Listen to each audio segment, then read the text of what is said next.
Hi, Brian Beneduce coming to you on Tuesday. And, sorry. And I want to talk to you about my talks. I've given 11 so far. And the venues have all been different, from high schools to executives to companies to. It's been fantastic. And I want to in less than 5 minutes, describe what my talk is about. My talk is about my book. I've been called a motivational speaker. I am not. I'm a motivational coach. I love coaching for years. Um, I am, this is a book that was written about agoraphobia, which is about panic and anxiety. And if you buy the book, and I hope you do, the profits go to Bradley Hospital in Providence, Rhode Island. You're going to see it's in a self-help section. It's not under motivation. It's not under inspiration. But that is the word I want to use. This book is an educational book, and it's also, and I'm saying this to you, it's very, very inspiring. And in my talks, I briefly at the end, I always say, I would really love you to live vicariously through me. Now, when I say through me, that doesn't mean what I have, what I do, my life, plastic sales. It means the fear that I've lived with my whole life. That fear that I have, I started when I was a young boy, as I mention all the time. And I never knew what it was. Today, we're lucky we know what it is. It's anxiety, it's panic, it's anxiety. It's not going to kill you. Well, now we know that, and I've learned that, and so on and so forth. But living vicariously through me, now you have to think about this. I started selling in 1991. I started selling for my dad's company until I started selling for me. Everything associated with selling, everything, is travel, it's tunnels, it's elevators, it's sleeping over, it's, forget about the customer. Everything that has to do with a sales, getting to a sales call, is an agoraphobic's nightmare. Literally an agoraphobic's nightmare. When I say sales, my type of sales is finding a customer and going to that customer. I live in Rhode Island. I have one customer in Rhode Island.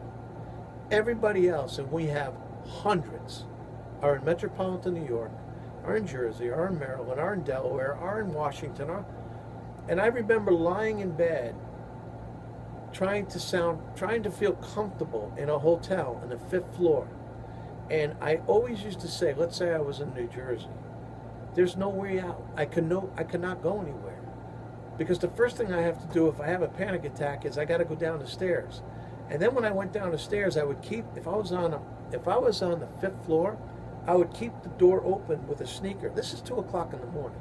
And I would do a practice run down the stairs to the 1st floor, praying that the door would open when I got there, because if not, then I'd be stuck in the doorway and I'd have to go back to my 5th floor. It sounds crazy. But these are the things you go through when you're an agoraphobic. Okay?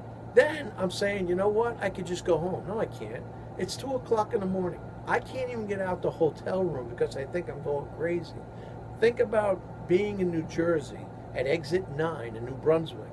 You got to get in your car, and now you have to drive in the middle of the night all the way through the turnpikes, over the George Washington Bridge, maybe the Tappan Zee Bridge, through the Bronx. God forbid you break down. I'm not afraid of the werewolves. I'm afraid of my thoughts.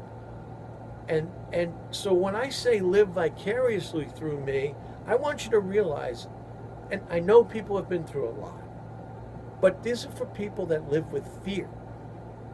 Live with fear of not taking a job or not wanting to hurt somebody or guilt or whatever it might be. Listen to my story, listen to my words, and understand that I've made it. I made it at 42 years old. I'm 55 years old now. My goals were hit. And all of it was reached through all of that torment. Now think about it if you're afraid on a lower level and you're not doing what it is you want to do. I want you to read this book, And if there's a couple of chapters you want to skip, then you skip it. Do whatever you want to do. But if there's and I've had many people tell me this. They've read chapters 4 over and over and over. They've read chapter 7 over and over and over. And there's a reason why they do that, because they can associate with it. And I love that.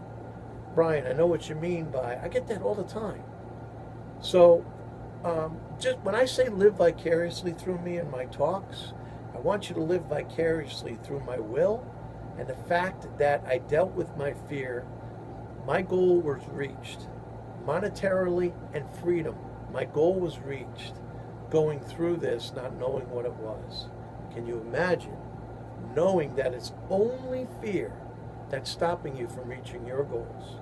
I pray you read this book and it's inspirational to you, to help you. Thank you.